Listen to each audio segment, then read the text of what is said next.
I don't remember why I even opened my phone that night. Maybe boredom, maybe habit, maybe some subconscious itch I couldn't quiet. One swipe, then another, until the glow of the screen dragged me straight into the one thing I thought I was prepared for, but wasn't. Her smiling face. My daughter, veil pinned back, eyes lit in a way I hadn't seen since she was little. She stood in a gown I had never seen, holding a bouquet I had never touched. Behind her, a groom I barely knew. A wedding. Her wedding. And I hadn't been invited. At first, my mind couldn't connect the pieces. I kept scrolling, thinking maybe it was some styled shoot, or maybe just an engagement party I hadn't heard about. But the captions told the truth. Vows exchanged, rings slipped on, family gathered. Family. Everyone but me. The shock burned through my chest so fast I couldn't breathe.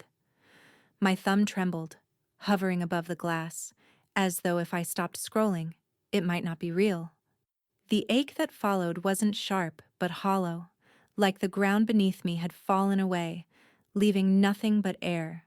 I thought of the mornings I braided her hair before school, the nights I sat up late with her fever, the afternoons she slammed doors because I said no to a party. All of it, decades of being her anchor, erased with a filter and a hashtag. I sat frozen, staring until the screen dimmed itself. The reflection it left behind was mine, eyes swollen, mouth tight. Someone who didn't look like a mother but like a stranger who had stumbled onto a life she didn't recognize. By the time the sun slid through the blinds the next morning, I hadn't slept. I kept trying to piece together the math of it. When had she decided I didn't belong? What moment had cemented me as unwanted? My body felt heavy, like I was walking underwater as I made coffee I couldn't drink. That's when the phone rang. "Hey, Mom." Sam's voice came, casual, almost too casual. He was always the smoother one, quick with charm, careful never to sound ruffled. "So listen, we were talking last night and we had an idea." My hand tightened around the counter, the receiver slick against my ear. "Could we use the beach house for the honeymoon?" The words slid out of his mouth like a request for a lawn chair, not the place my husband and I had built as a refuge, the one corner of the world that still felt like ours. I stared at the wall, waiting for something more, some acknowledgement of the chasm they had left me in. But Sam just kept going, his tone breezy. "It's perfect. Ocean backdrop, sunsets. Those shots will kill online. People eat that kind of thing up. Honestly, it'll make the whole trip unforgettable." His excitement was a knife. They wanted the house, the pictures, the backdrop of belonging, but not me. I forced my voice to hold steady. "We'll see." There was a pause. I could hear him breathing, the faint sound of traffic in the distance. He didn't press, didn't ask how I was. He only said, "Great. Let me know," before the line clicked dead. The silence afterward roared louder than any argument we'd ever had. I pressed both palms against the counter to steady myself, but it did little good. Rage and heartbreak twisted together until I couldn't tell which one was stronger. My throat ached with words I hadn't said. How could you marry her without me there? How could you build a family and cut me out like a tumor? How dare you ask for my home when you've already taken everything else? But none of that had reached him. All he'd heard was a calm, clipped, "We'll see." When the air finally settled, I whispered into the empty kitchen, "You erased me. And now you want my home?" The words felt strange aloud, like speaking to ghosts. The refrigerator hummed, the coffee machine dripped, and outside a neighbor's dog barked, all carrying on as if nothing monumental had shifted. But inside me, something had cracked. I set the phone down and looked at it as though it might betray me again. My reflection on the dark screen looked older than I remembered, tired, eyes rimmed red. This was the face of someone left behind, someone expected to smile and hand over the keys. but I wasn't sure I could. Not this time. The morning light brightened across the countertop, cruel in its cheer, and in that stillness I felt it. A line had been drawn. And maybe, for once in my life, I wasn't going to step back over it. By the time the weekend arrived, I couldn't sit still in my own home anymore. Every surface in the kitchen reminded me of that phone call. Every reflection in the window brought her face back. The only thing that made sense was to drive east, past Charleston, past the strip malls and the golf carts, until the road thinned and the marsh grass opened into that stretch of sand I had always thought of as mine. Folly Beach. The sea air rushed through the crack in my window, heavy with salt, thick enough to taste. I let it sting my lips and didn't bother brushing the hair out of my eyes. My hands clenched the wheel harder the closer I got, as though some invisible cord was pulling me to the house. When I pulled into the gravel drive, the sight of it nearly undid me. Weathered blue siding, paint peeling in the exact places I'd sworn I'd get to next spring, porch rails softened from years of salt wind. It didn't look glamorous, it looked alive. I slid the key into the lock and heard the familiar catch in the tumblers, a sound that belonged only to me. The door opened with its usual groan, like an old friend stretching stiff limbs after a long sleep. Inside, the air was cooler, carrying the faint trace of cedar we'd lined the closets with. My palm found the nearest beam, wood polished smooth from years of sanding, staining, sealing. My fingerprints were buried in that grain. Every blister, every scraped knuckle from the summers I worked here alone, while Mark took extra shifts at the hospital. They were stitched into this house. I moved slowly, running my hand across the edge of the dining table we'd hauled in ourselves, the mismatched chairs I'd found at yard sales and painted to match. I could still remember the sound of my daughter's laughter echoing against these walls, chasing her bare feet across this floor, when she was too little to know the tide could pull her under. But as I stood there, another picture forced its way in. Sam and Ryan standing where I was, their arms draped around each other, grinning for a camera. My porch steps beneath them, my rocking chairs in the background, my roses climbing the trellis. Posted, tagged, shared. Thousands of strangers admiring what they had taken without asking. The thought cut so deep, I gripped the edge of the table until my knuckles blanched. They saw a backdrop. I saw a life carved out of sacrifice. They wanted aesthetic. I had bled into these walls. Outside, the waves pounded the shore with a rhythm that reached all the way to the floorboards. That crash, steady and unrelenting, had been the soundtrack of every season we'd survived here. Hurricanes, power outages, the lean years when the mortgage bill felt heavier than the ocean itself. And still, the house stood. Still I stood. I closed my eyes and listened, letting the rhythm of it thrum inside me, a reminder that nothing, not even grief, could erase what I had built with my own 2 hands. "No one takes this from me," I whispered. The words weren't soft this time. They landed solid in the empty air. A vow, not a plea. But the echo that followed came back hollow. Rooms that had once been full of voices now answered me with silence. No footsteps, no laughter, no clatter of dishes or squeals after a swim. Just emptiness stretching from corner to corner. The ache of it pressed against my ribs, heavier than before. I walked into the living room, traced the groove in the mantel where we'd measured my daughter's height year after year. My fingers stopped at the last line, her name scrawled beside it in childish handwriting. I swallowed hard.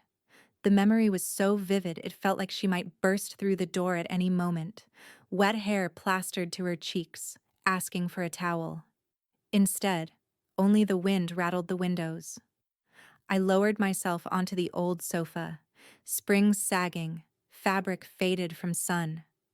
The ocean roared on, indifferent to my vow, and I wondered if I had said those words for strength.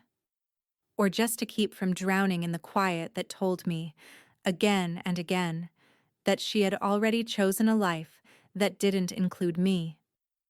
My hand brushed against the keys in my pocket, cool and solid, the last proof of ownership. I curled my fist around them, tight. I wasn't ready to let go. But I couldn't ignore the truth either. Keeping the house might mean losing her forever. The thought sent a chill through me colder than the sea air, and for the first time I wondered which loss would break me more. Barbara showed up the way storms do, without warning, heavy, impossible to ignore. I heard her knock before I saw her car, 3 sharp raps that carried straight through the house. When I opened the door, she was already halfway up the steps, sunglasses perched on her head, lips set in a line that meant she'd been rehearsing. "Well," she said, brushing past me like she always did, "I figured I'd better come check on you. Everyone's buzzing." She didn't ask permission, didn't glance back, just slipped inside as though the place were hers to roam. I followed, pulse tightening in my throat. She plopped her purse on the table and turned with a smile that wasn't really a smile. "They're all talking, you know, about you not being at the wedding." Her words hit me harder than I expected, a dull ache that spread up my neck. Not invited, yet now condemned as though I'd refused. My voice stuck in my chest. Barbara tilted her head, studying me. "People think you made a statement, that you wanted to cause drama." She raised a brow, savoring each syllable. "I told them that didn't sound like you, but, well, you know how folks are." I gripped the edge of the counter, knuckles whitening. It wasn't enough that my daughter had cut me out. Now the story was being rewritten, and Barbara was happy to carry the ink. She leaned against the sink, arms crossed. "Listen, don't make this harder than it has to be. Just let Sam use the house. Smile, hand over the keys, let them get their honeymoon pictures. You'll look generous instead of bitter." The casual cruelty in her tone sliced through me. I forced a breath, but it snagged halfway down. Even my own sister was siding with them, pushing me into the role of villain in my own life. My jaw tightened. That house isn't a prop. Barbara rolled her eyes as if I were a child throwing a tantrum. "You're so dramatic. It's just for a couple of weeks. Honestly, if you fight them on this, you'll only look worse." Her words crawled under my skin, the same way they had since we were girls, and she'd known just how to twist the knife. She always managed to plant herself on the winning team, no matter the cost. I turned, poured water into a glass to keep my hands from shaking. The stream splashed louder than it should have. Barbara lowered her voice, conspiratorial. "Ryan's friends are already talking about parties out here. They've got plans, Linda. You can't stop what's coming." The glass slammed against the counter before I realized I'd dropped it. Water spilled, racing across the wood. But I didn't care. My whole body trembled with heat. "Over my dead body." The words tore out of me like something feral, sharper than I meant, louder too. The house swallowed the echo, and in that stillness, my vow hardened into truth. Barbara didn't flinch. Instead, she smirked, biting into her lipstick-stained smile as if she'd been waiting for the eruption. "Then get ready for war." She said it lightly, like a joke tossed between sisters over coffee. But her eyes gave her away. There was pleasure there, a gleam that told me she liked the idea of watching me cornered. I stared at her, heart hammering, chest tight. It wasn't just about a honeymoon anymore, not about a few staged photographs by the ocean. No, this was about erasure, about being silenced, about respect. And I realized then that if I gave in, I'd be confirming what they already believed, that I didn't matter.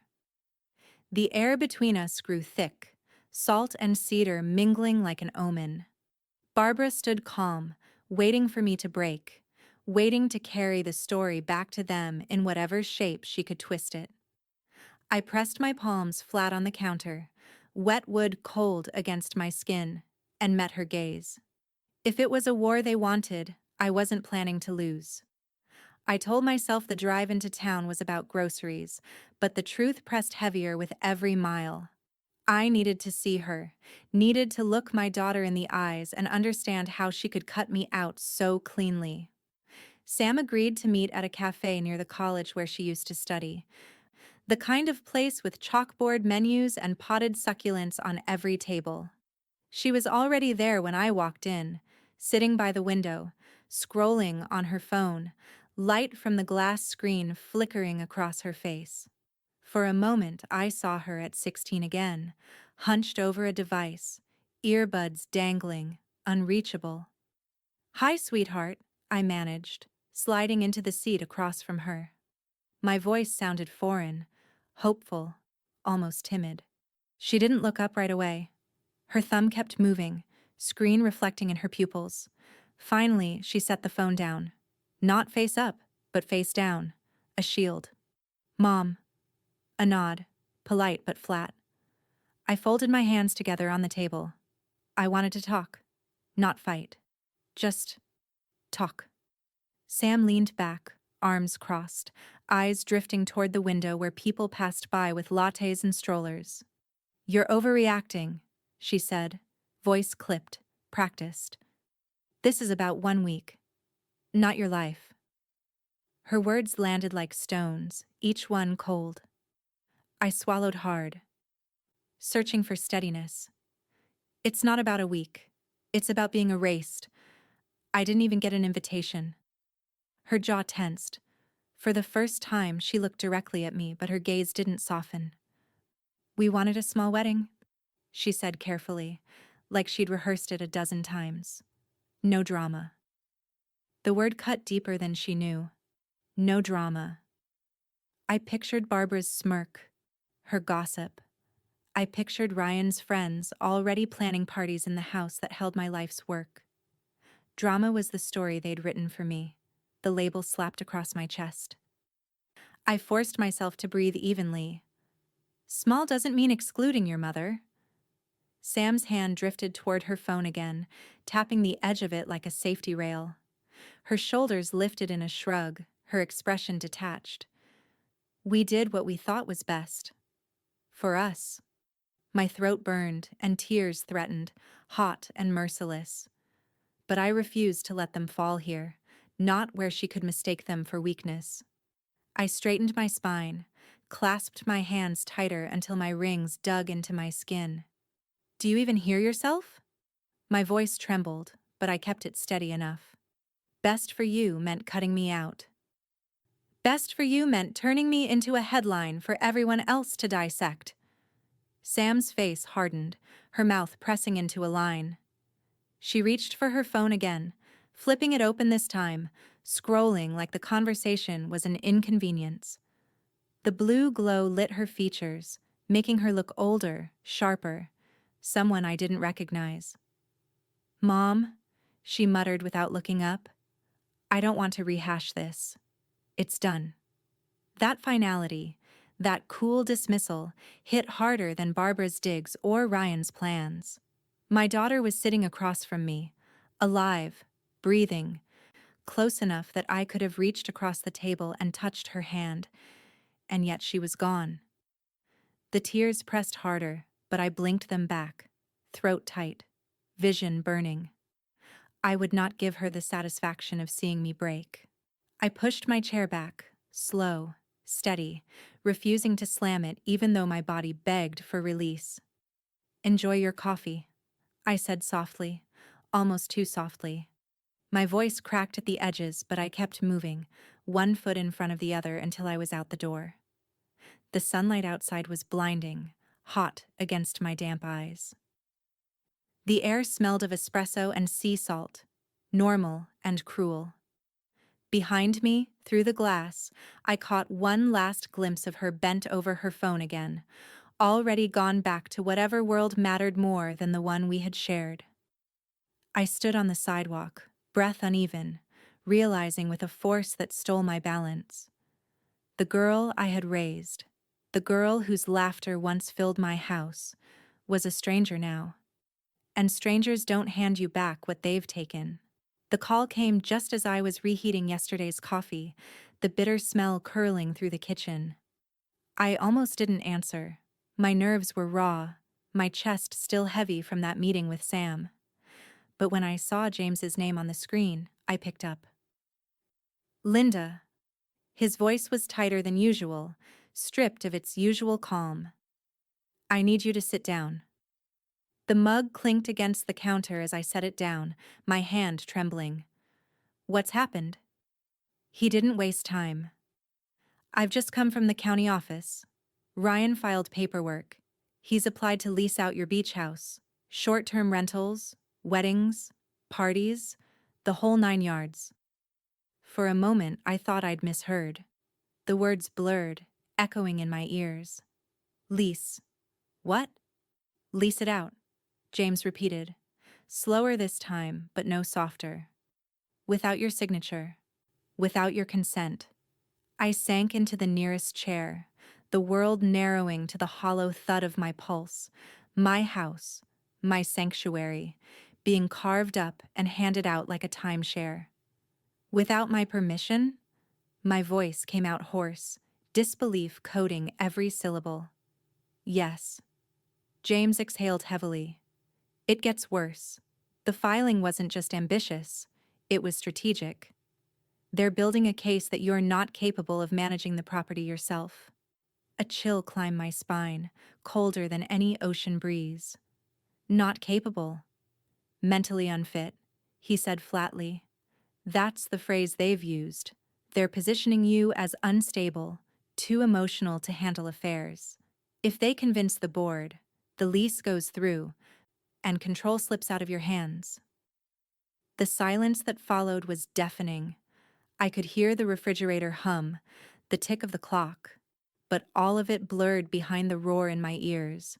They weren't just taking pictures on my porch. They weren't just cutting me out of a wedding. They were erasing me on paper, line by line, turning me into a liability. My daughter hadn't lifted a finger to stop it. And Ryan, this man who had smiled politely in my kitchen, who had toasted at Thanksgiving, was orchestrating the theft. My hands pressed against the table. Wood cool under my palms, steadying me as my fury surged higher. Betrayal burned sharper than grief now, cutting clean.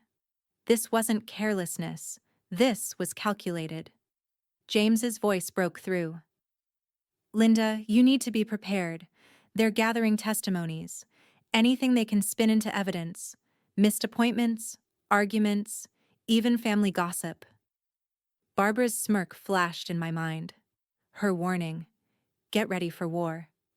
James, I whispered, leaning forward, my breath shallow. They've underestimated me. He paused. I need you to understand. This won't be easy. Once something like this is filed, it casts a shadow. You'll need to prove your fitness, and that means everything will be scrutinized. I straightened, fingers curling into fists on the table. Let them look. Let them dig. I've built this life brick by brick. They can't rewrite me with paperwork. His tone softened, but only slightly. I'll do everything I can. But Linda, prepare yourself. This could turn ugly. Ugly? I let out a hollow laugh, though there was no humor in it. We passed ugly the moment they said I wasn't fit to own my own home. The call ended, but I stayed frozen in that chair, staring at the grain of the table as though it might offer answers. My mind flicked through every memory in that house. The summers of sweat and sawdust, the storms survived, the laughter that once filled its walls. And now, Ryan's name, scrawled across county documents, claiming it as his. The fury solidified inside me, hot and immovable. They thought grief would weaken me. They thought dismissal would silence me. They thought paperwork could erase me. I stood, sliding my hand across the table one last time, grounding myself. They'll regret underestimating me, I said aloud, each word striking the air like a hammer. Because if this was the battlefield they'd chosen, ink and signatures, whispers and accusations. Then I was ready to fight them on every line, and I wasn't planning to lose. The war began in whispers. At the grocery store, in the post office line, even at the gas station, people lowered their voices when I passed, but not low enough. Sam's taking over the house. Ryan's got big plans. Their words traveled like smoke, curling around me whether I wanted them or not. By the time I drove out toward Folly Beach that weekend, I felt those whispers pressing against the windshield like fog. And then I saw them. 3 young men in polo shirts and mirrored sunglasses standing at the edge of my property, pointing toward the porch, the dunes, the ocean beyond. Ryan's friends.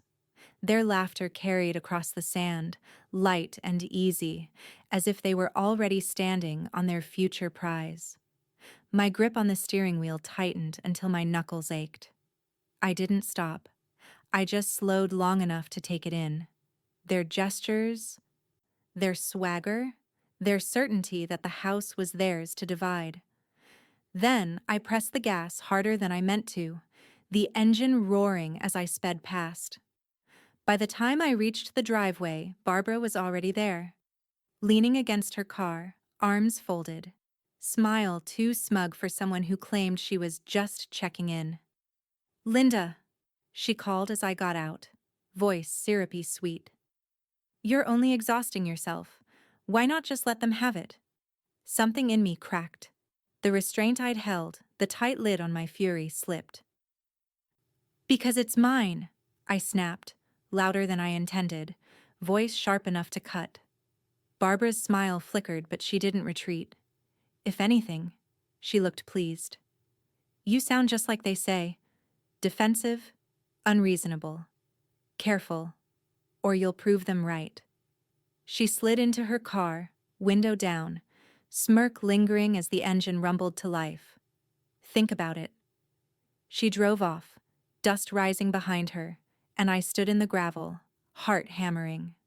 Even my sister was circling me like a vulture, waiting for the collapse she could report back. That night, the phone buzzed on the counter. A text from Sam. I hesitated before opening it, my pulse already spiking. "If you loved me, you'd share." 7 words. That was all. No greeting, no explanation, no acknowledgement of what she'd done. Just a knife dressed up as a plea. I stared at it until the letters blurred. My chest rose and fell fast, too fast, breath catching. I typed back, fingers moving furiously. "Love doesn't mean surrender. Love doesn't mean giving up the last piece of myself I still have." Then I deleted it. I tried again. "You shut me out of your wedding and now you want my home?" Deleted. Again. "Ryan's not getting one splinter of that house. Not while I'm alive." Deleted. On and on until my hands cramped, knuckles stiff, muscles burning. Every reply carried a piece of me I wanted to hurl at her, but none of them left the screen. None of them would change her silence, her dismissal, her indifference. Finally, I set the phone down, screen gone dark, my reflection staring back. Eyes rimmed red, mouth tight, unrecognizable. I pressed my palms flat against the counter and whispered to the empty room, "Not yet. Not this way." Silence would be my weapon, for now. Because if I answered in anger, they'd spin it into proof. If I wept, they'd call it instability. Every word, every gesture was ammunition in their case against me, so I would give them nothing. Nothing but my absence, my stillness, my refusal to play the part they'd written. The waves outside crashed, steady, relentless, like a heartbeat that wasn't mine but belonged to the house itself. And in that rhythm, I felt the truth settle. Wars aren't always fought with noise. Sometimes they're won in the quiet. But even as I told myself that, a chill ran through me, because silence cuts both ways, and I didn't know yet whether mine would protect me or bury me alive. I was on the porch when I saw his car pull into the drive, tires crunching over gravel that hadn't yet settled from Barbara's last visit. A sleek black sedan, too polished for this street. Headlights glaring even though the sun was still high. My stomach dropped before I even saw him step out. Ryan. He came up the walk with an easy smile plastered across his face, one hand raised like we were old friends. "Mom," he said brightly, his voice warm, rehearsed, too smooth. "I thought I'd drop by. Been meaning to check in." Mom. The word turned sour in my gut. He'd never called me that before, not once. Not when he was courting her, not during dinners where he sat stiffly at the edge of the table. It wasn't affection, it was performance. I stood at the top of the steps, arms crossed, every muscle in my body taut. "You weren't invited." His grin widened, all white teeth and casual charm. "Ah, come on. Don't be like that. I just wanted to talk. Clear the air." He glanced past me toward the front door, as though he might step inside without asking. The breeze carried salt and the faint cry of gulls, but all I heard was the thud of my own heart. I didn't move aside. He lingered on the step below me, tilting his head, voice dropping just enough to sound earnest. "Look, Sam deserves this. She's been through a lot. You know that. And this house. It's the perfect way for her to start fresh, to build memories without all the baggage." Baggage. My chest constricted. That was me, reduced to a suitcase he was eager to leave at the curb.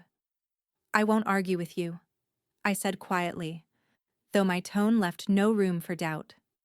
The mask cracked then. His jaw tightened, his smile faltered, and when he spoke again, the warmth was gone. "Don't embarrass her, Linda." My name sounded like an accusation in his mouth. "You've already made things messy by not showing up at the wedding. Do you really want to make it worse?" My fingers dug into the wood of the railing, splinters catching my skin, grounding me. "I wasn't invited." He waved the words away, impatience breaking through the act. "Semantics. The point is, you're in the way. And if you make this hard—" He leaned in, lowering his voice to something colder, sharper. "We'll make it legal." The threat landed like ice water down my back. I thought of James's warning, the county filings, the rumors already swirling. Ryan wasn't bluffing. He had a plan, and he wanted me scared enough to step aside without a fight. But fear gave way to fury, quick and steady. I straightened. Shoulders squared, my gaze never leaving his. "Get off my porch." For a second his eyes narrowed, a flash of something darker than arrogance. Contempt. Then the smile snapped back on, brittle, mocking. "Suit yourself." He stepped down, slowly, deliberately, as though he wanted me to watch every movement. He slid behind the wheel of his car, revved the engine, and rolled down the window before pulling away. "Think about Sam," he called, voice carrying over the crunch of gravel. "Because if you don't, the courts will." The car peeled off, tires spitting stones, leaving the scent of exhaust behind. I stood rooted to the porch, the boards creaking beneath my feet, my heart slamming against my ribs so hard I thought it might split me open. My hands shook, but not from weakness, from rage that burned steady and hot, curling into something sharper than grief.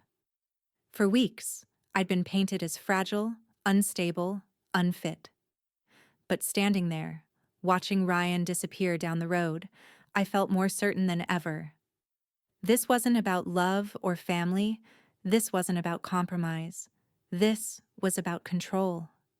And if he thought he could charm me, threaten me, erase me in the same breath, then he hadn't seen what I was capable of.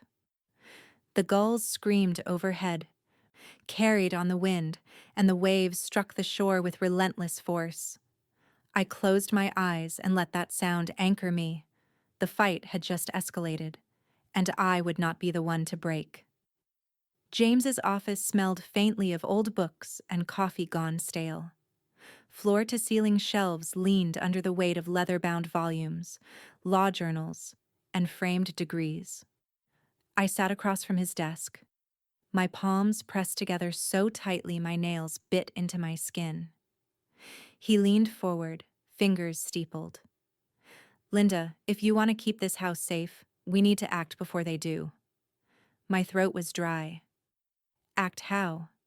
He slid a folder across the desk. The manila edges brushed against my fingers, but I didn't open it.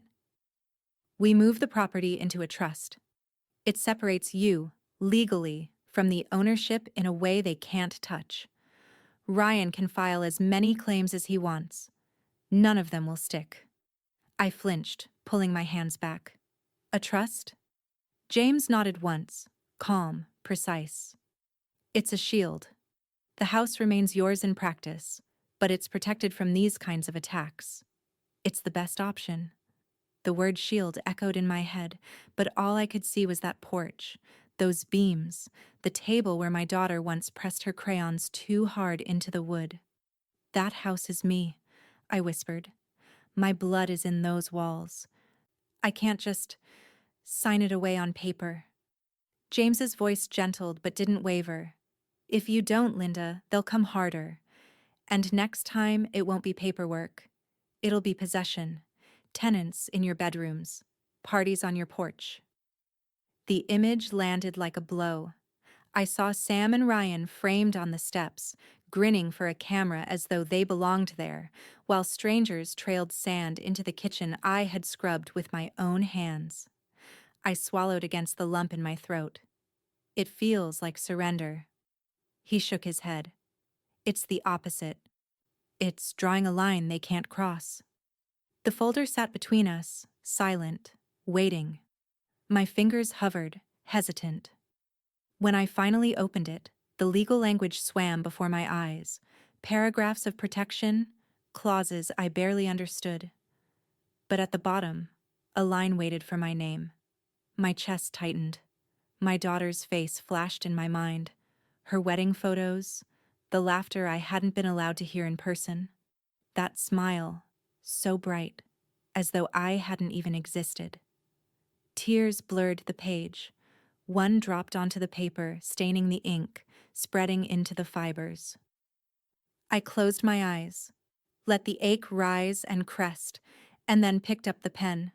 My hand shook as I signed, each stroke carved deeper into me, as though I were carving away the part of myself that had clung to the hope of reconciliation.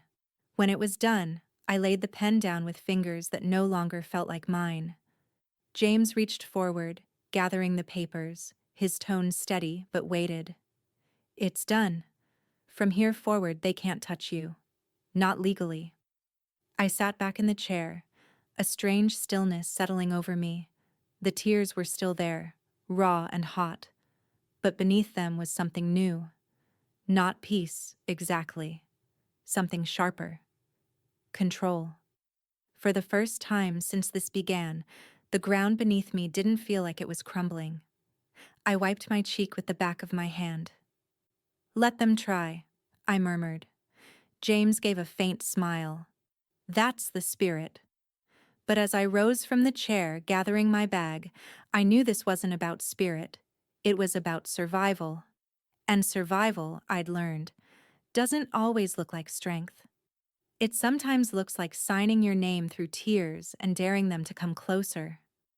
I walked out of his office into the heavy Charleston air, the folder still warm from my hands. The streets buzzed with traffic, horns, laughter from a cafe down the block, the world oblivious to the war I'd just declared. For the first time since Sam's wedding photos appeared on my phone, I felt my spine straighten, my breath steady.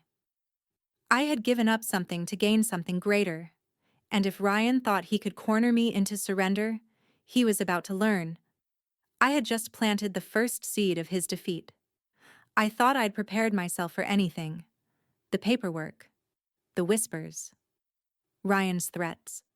But nothing could have braced me for the sight of my daughter standing at the front of that courtroom, petition in her hands, her voice steady as she asked a judge to strip me of the very thing I'd built my life around. She can't manage it, Sam said, her words crisp, rehearsed. The property requires upkeep, responsibility. My husband and I are ready to take it on. Her tone wasn't angry. It was worse. Clinical. Detached. Like she was reading a weather report. As if she hadn't once run through those halls with bare feet. As if she hadn't pressed her crayons too hard into that dining table, leaving a mark I still traced when the house felt too quiet. I sat frozen in the back row beside James, my breath shallow, my heart hammering. The judge scribbled notes. Reporters lined the benches along the wall, pens scratching furiously. Camera flashes popped outside the doorway, the feud no longer a secret but a spectacle. My daughter wasn't just cutting me out in private anymore. She was broadcasting it, turning my silence into proof of guilt. James leaned toward me, whispering, "Stay calm, don't react. They want you to look unstable." Unstable. The word lodged in my chest. That was the story now. My grief, my defiance, twisted into evidence against me. And then Barbara took the stand. Her heels clicked across the floor, her lipstick fresh, her expression smug as she raised her right hand and swore to tell the truth. The moment she opened her mouth, the venom flowed. "Linda has always been difficult," Barbara began, her voice honeyed for the judge. "Stubborn. Controlling. She doesn't know how to let go. This house has become an obsession." Each word was a blade. I gripped the edge of the wooden bench, my nails digging into the varnish until it hurt. Barbara turned her head just slightly, her eyes catching mine, gleaming with something that felt like victory. I wanted to stand, to shout that it was lies, that she'd always twisted stories to suit herself. But James's hand pressed firmly on my arm, holding me down. His whisper brushed my ear. "Don't give her what she wants." So I sat, silent, trembling. The air felt too thin, the walls too close. When Barbara finished, she stepped down with a smile, settling herself beside the reporters as though she'd just performed for them. Sam rose again. She didn't look at me. Not once. Her gaze fixed on the judge, on the paper in her hands, on anything but her mother. "This isn't about punishment," she said smoothly. "It's about making sure the property is cared for properly. We love the house. We want to honor it." Honor. The word burned like acid.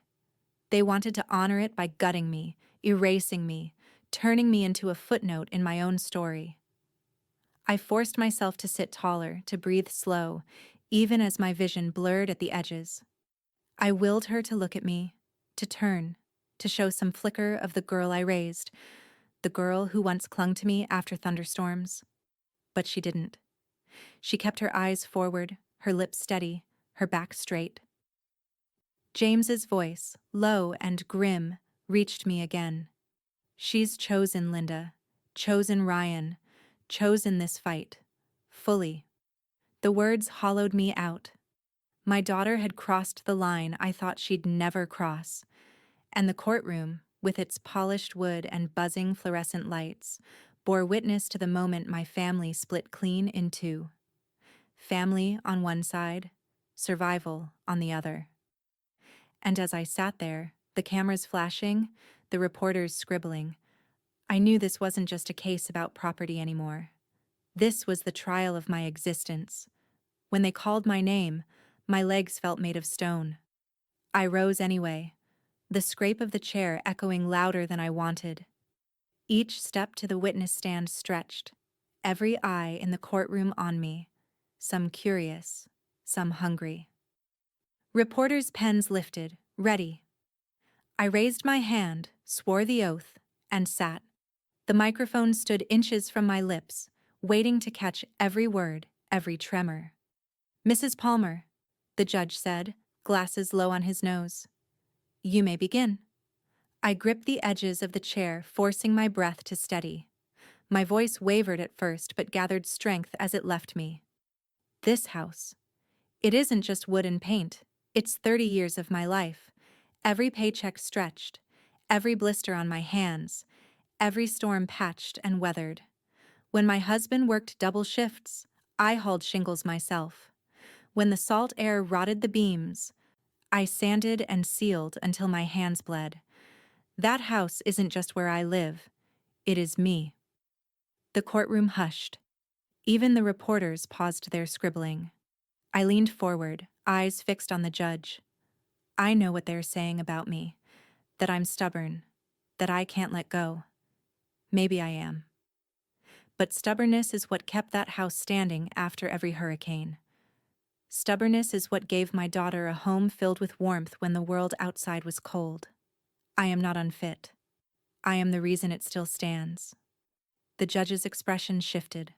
Subtle, but there. His eyes narrowed, not in suspicion, but in thought. From the corner of my vision, Ryan scoffed, the sound sharp in the silence. Sam's hand slid over his, squeezing, her face unreadable. James rose smoothly beside me. Your Honor, if I may supplement my client's testimony. He held up a stack of papers, his tone clipped, deliberate. Records of Mr. Ryan Carter's business dealings over the last 5 years. Multiple ventures, all dissolved due to mismanagement, outstanding debts, creditors unpaid. And here, he tapped the top document, a foreclosure proceeding from just 18 months ago. Gasps rippled through the courtroom. The reporters' pens flew again, scribbling faster. A murmur rose, quick and sharp, like a tide pulling at ankles. I watched Sam's face change, the composure she'd worn all morning cracking. Her eyes darted to Ryan, her mouth tightening. He didn't look at her. He stared straight ahead, jaw set, his mask slipping under the weight of exposure. For the first time in weeks, I felt something shift. Not victory. Not yet. But the ground beneath me stopped crumbling.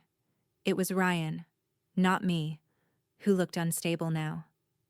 The judge adjusted his glasses, flipping through the documents James had placed before him, his brow furrowed deeper with each page. I sat taller in the chair, the sting in my chest easing for just a moment. My voice had found the cracks. James's evidence had driven the wedge deeper. This wasn't over. Not by a long shot. But as Sam's hand slipped slightly from Ryan's, I saw it. The first hairline fracture in their fortress. The judge cleared his throat sharp, commanding the room back into silence. His eyes lifted to meet mine. Mrs. Palmer, he said slowly, his tone weighted. Your testimony will be taken under serious consideration. I nodded, swallowing hard, the lump in my throat almost breaking me again. But not here. Not in front of them. As I stepped down from the stand, my legs trembled less than before. Reporters leaned toward one another, whispering, their pens racing. For the first time since this war began, I felt the tide pulling in my direction. But tides shift fast. And as I returned to my seat, I caught Ryan's stare across the aisle. Sharp, venomous, promising retribution. The fight was far from finished. News of the courtroom lingered like a storm cloud, drifting across town faster than I could breathe it out. By the next morning, whispers had already shifted tone.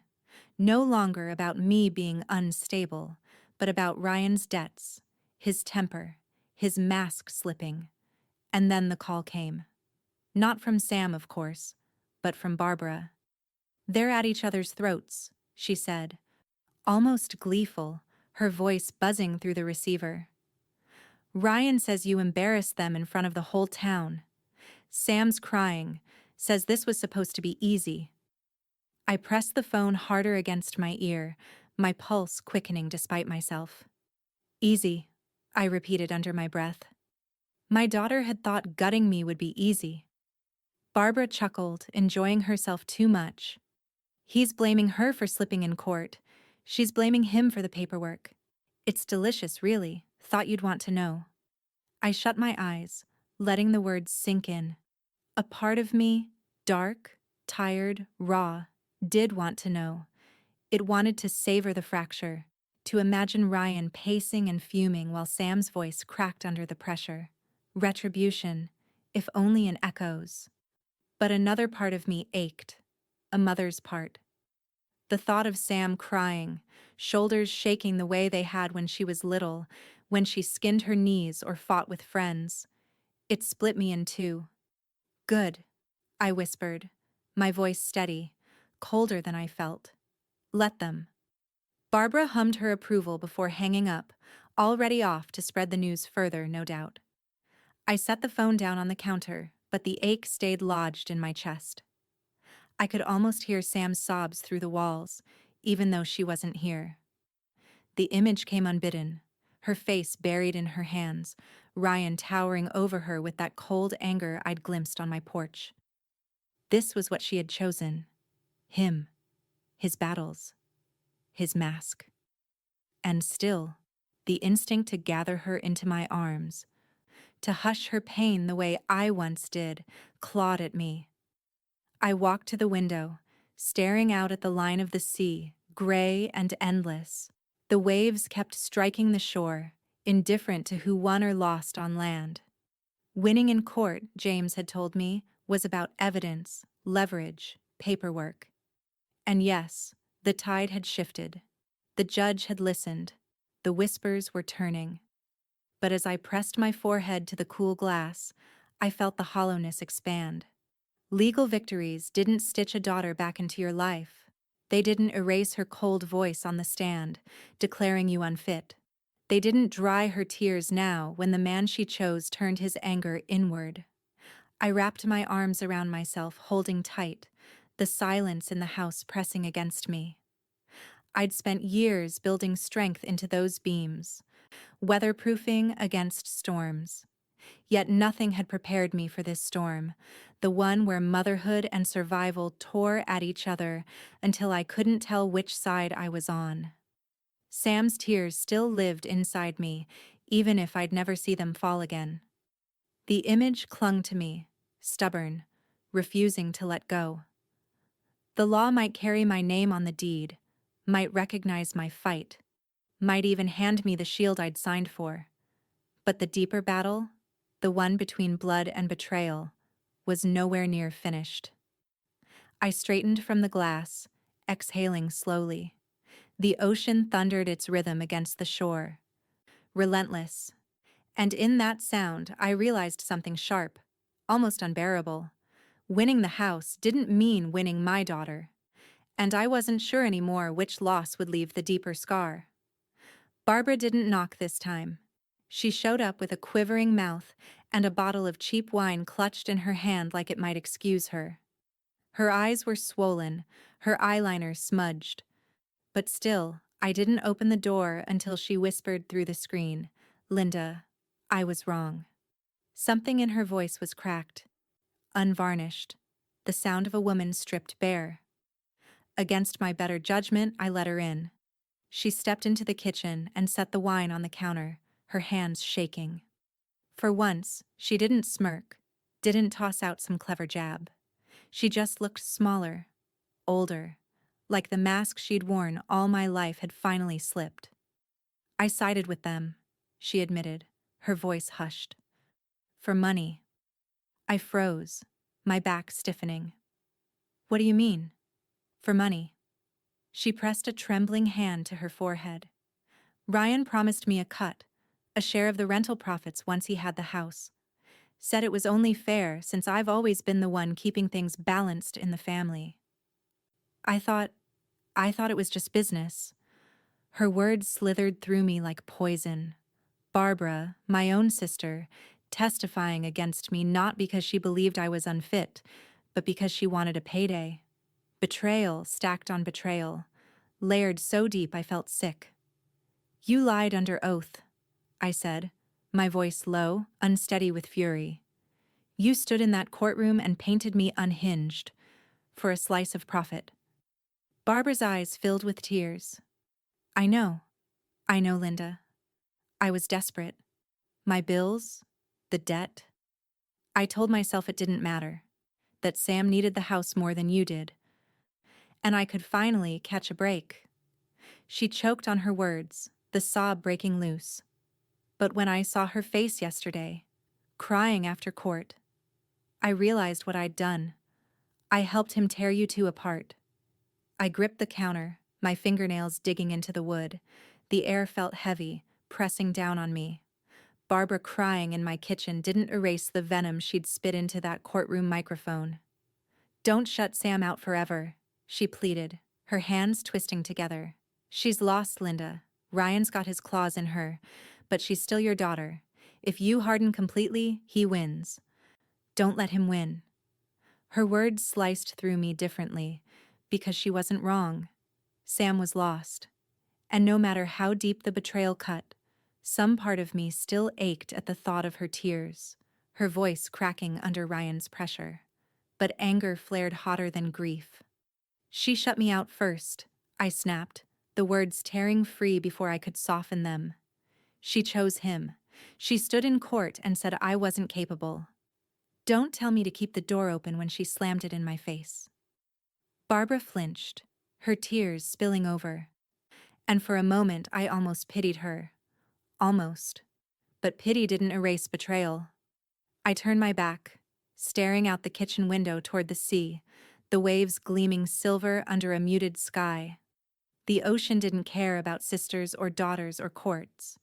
It just kept rolling in, relentless, eroding whatever stood too close. Behind me, Barbara sniffled. "I'm sorry, Linda, I can't undo it. But maybe I can make it right. I'll testify again if I have to. I'll tell the truth." The bitterness in my throat wouldn't let me answer. Later, after she left with her wine unopened, James called. His voice was firm, grounding, the opposite of Barbara's weeping. "She confessed, didn't she?" he asked. My silence gave him the answer. He sighed. "It helps us, legally. Shows collusion. But don't let your guard down. Ryan won't stop here. He'll come harder, and he'll make it personal." I traced the condensation on the window pane with my fingertip, the glass cool against my skin. Outside, the tide clawed at the shore, hungry, unstoppable. "Personal?" I asked quietly. James's pause was long, heavy. Then, "Prepare yourself, Linda. His next move won't be about the house. It'll be about you." The line went dead, leaving me in the stillness of my kitchen, the ocean's roar pressing through the walls. And for the first time, I wondered, was I fighting to keep my house or to keep myself? The ocean was restless that night, the wind cutting harder than usual as I drove toward Folly.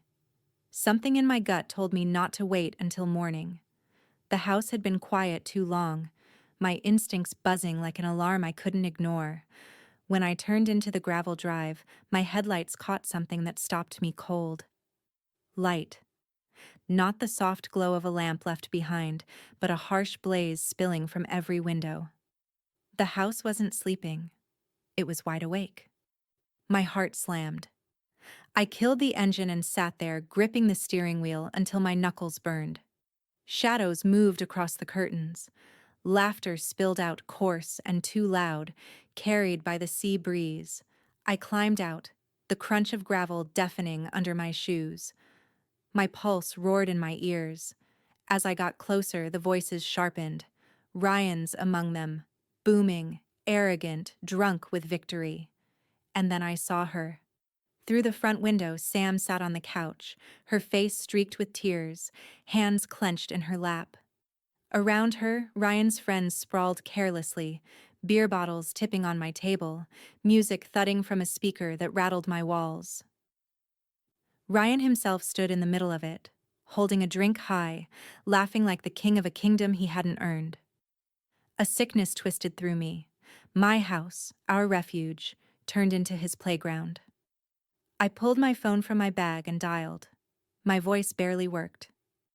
"There's been a break-in," I told the dispatcher, forcing calm through my teeth. "The address is mine. He doesn't belong there." Minutes stretched like hours. The waves kept crashing, Ryan's laughter spilling out of the broken sanctuary that had once been safe. Blue lights finally streaked the driveway. The music cut. Voices rose in panic. I stood in the yard as the officers stormed in, my breath caught somewhere between fury and fear. "Police! Step back!" The sound of boots against my floorboards made my chest ache. Shouts tangled with Ryan's belligerent voice. "This is mine!" he bellowed as they pulled him back, his face red, his drink spilling down his shirt. He twisted in their grip, shouting louder. "This house will be mine!" The officers wrestled him toward the porch, his feet dragging, his rage spilling out into the night for everyone to hear. Neighbors had gathered at the edge of the yard, phones raised, the spectacle already recording itself into permanent memory. And then, Sam. She stumbled out behind them, her cheeks wet, her voice broken. "Stop, Ryan, please. Just stop." She wasn't shielding him anymore. She wasn't standing at his side in quiet solidarity. She was crumbling in front of strangers, her sobs tearing at something inside me I had been trying so hard to harden. One officer guided her away, murmuring something I couldn't hear. Her gaze lifted, and for a moment our eyes met across the porch light. Hers were wide, drowning in tears, the mask gone. And then she looked away, shoulders shaking. Ryan's roar carried over everything, even as they shoved him into the back of the squad car. "You think you've won, Linda? This isn't over. I'll take everything from you." His fist slammed against the glass as the door shut. The car pulled out, the sirens cutting sharp through the night, leaving silence in its wake. The crowd drifted, the thrill gone now that the show was over. I stood on my porch, the boards trembling under my feet, staring at the house that had once been sacred. My furniture stained with beer, my daughter's sobs still echoing, my walls soaked with laughter that didn't belong. Victorious? Maybe. Ryan was exposed, dragged out in front of everyone, his true nature undeniable now. The mask he'd worn so carefully had shattered under the harsh glow of patrol car headlights. But shattered didn't feel like peace. It felt like standing in the rubble after a storm, alive, but altered forever. I gripped the porch railing, my breath ragged. The night air bit my skin, but it was nothing compared to the bite inside me. I had protected the house, the trust, the court, the police. It all held. But Sam's face, the way she cried, the way she looked at me, and then away, burned hotter than any victory, because now the whole world had seen Ryan for who he was, and Sam had no shield left to hide behind. By morning, the storm had a name. The news scrolled across every local channel. Son-in-law arrested for trespass. Fraud. His mugshot splashed beside the words, eyes bloodshot, jaw twisted in defiance. Radio hosts dissected it between weather reports. Neighbors whispered it over grocery carts. Even the reporters who'd once painted me unstable had pivoted, their pens now aimed at Ryan. And beneath the headlines, a second story. Daughter tried to seize mother's beach house. That one cut deepest. The courthouse steps swarmed with cameras when James and I emerged later that day. Flashes burst, microphones shoved forward. I kept my chin high, my lips sealed. But the whispers chased me. She fought her own daughter. Can you imagine? Sam was waiting by the car. No cameras reached her there, tucked behind the columns, her face pale and hollow. She looked smaller than I remembered. Shoulders hunched, mascara blurred into shadows. "Mom," she whispered. So soft I almost thought I'd imagined it. I didn't know he'd go this far."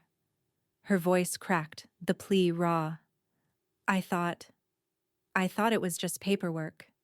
Just easier that way." I gripped my bag tighter. The ache in my chest surged, but I kept my voice steady. "You chose him over me." She flinched as though I'd struck her. Tears welled, but she didn't move closer. She just stood there, trembling, before slipping into the crowd and vanishing into the noise. Barbara called that night. Her voice was thick, her words stumbling. Linda, I never wanted it to go this far. I thought, money fixes things, but I see now it only broke them worse. I wanted to help Sam, I swear I did. And you, both of you. But look what I've done. Her sobs filled the line. I closed my eyes, exhaustion pressing behind them. Barbara, you can't reconcile a house split in two. The silence that followed was broken only by her breath catching, before she whispered, I'm sorry, and hung up. The papers piled on my porch by morning, headlines screaming versions of my life I barely recognized. Strangers online debated whether Sam deserved forgiveness, whether I was too harsh, whether Ryan was just another greedy husband exposed. My story wasn't mine anymore. It belonged to anyone with an opinion. Inside the house, the air felt different. Cleaner, maybe. Safer. No laughter that didn't belong, no boots trampling across the floors I'd sanded down myself. But the silence wasn't comfort. It was weight. I walked the rooms, touching the beams, the mantel, the grooves in the wood that held my daughter's childhood like fingerprints frozen in time. I had fought for this place, bled for it, signed my name through tears to protect it, and now, legally, publicly, undeniably, it was mine. So why did victory taste like ash on my tongue? That night, I sat on the porch with a blanket around my shoulders, the salt air heavy in my lungs. The ocean thundered steady and relentless, as though it had never noticed the war raging on its shore. The house stood strong around me, lit softly in the dark, my fortress. I should have felt triumphant, safe. Instead, I felt hollow. The waves crashed louder and louder, filling the night until they drowned out everything else. And somewhere between their rhythm, I let the truth settle where I'd been afraid to face it. I had kept the house, but I had lost my daughter, and I didn't know if either of us would ever find our way back. The seasons turned, and the house breathed with me again. Summer slipped into fall, and fall into winter, but I stayed. I fixed the porch rails, repainted the shutters a deeper blue, polished the wood inside until it gleamed. The house had survived storms before. Now it survived betrayal. The silence was still there, but it no longer pressed so heavy. It had softened into something I could carry, like the steady thrum of the ocean at night. Peaceful, yes. Lonely too, but honest. I found myself moving beyond the house in ways I hadn't expected. Quietly, without announcement, I began funneling my energy into the town. I funded a literacy program at the library, donated supplies to the elementary school, covered repairs at the community center without putting my name on the plaque. It wasn't about recognition. It was about purpose, about leaving something behind that no one could take from me, no matter the paperwork, no matter the whispers. The town began to shift too. Neighbors who once looked at me with pity or suspicion now stopped to talk at the market, offering smiles, little nods. They knew the truth now. Not the whole story. No one ever would. But enough. And Sam? She left him. Divorce papers filed quietly, her married name discarded as though it had never fit. I read about it in the court bulletins before she ever told me. Word was she moved back into a small apartment in Charleston, working long hours, keeping her head down. People said she looked thinner, older, ashamed, but she didn't come here. Not once. Barbara, though, she came. She showed up one bright Saturday, carrying muffins from the bakery, her voice too chipper, like sugar covering guilt. We sat at the kitchen table, the light slanting through the windows, and for a while she just picked at the pastry in silence. Finally she looked up, her eyes damp. You should forgive her, Linda. I studied her face, the same face that had smirked at me across courtrooms and whispered poison into ears willing to listen. And yet, behind the lines of regret, I saw something raw, a sister begging me to ease the burden she carried too. My voice came quiet, steady. I forgave her. Barbara blinked, startled. I set my mug down, the porcelain soft against wood that had known every weight of my life. But I won't forget. Her lips trembled, but she didn't argue. She just reached across the table, her hand brushing mine for the first time in years. We sat there in silence, the muffins untouched. That evening, I walked down to the shore. The sky burned orange and violet, the waves licking at my feet as though they, too, knew the outlines of loss and endurance. I breathed deep, the salt heavy in the air, the wind catching strands of my hair like a child tugging for attention. The house stood behind me, steady against the horizon, its windows glowing in the dusk. Safe. Mine. A fortress carved not just from wood and stone, but from every choice I'd made to stand my ground. I thought of Sam, her laughter, once bright in these halls, her silence now, heavy in the spaces where she used to belong. Maybe one day she'd return. Maybe she wouldn't. That was no longer a question I built my life around. What I had, what I'd kept, was this: the house, the dignity, the proof that I was not what they called me. Not unstable, not unfit, not erased. The tide pulled at my ankles, steady and insistent, but I stood firm, toes digging into the wet sand. She had wanted my house for her honeymoon. I had kept my house, and my dignity. And the waves, endless and unyielding, carried the truth out to sea.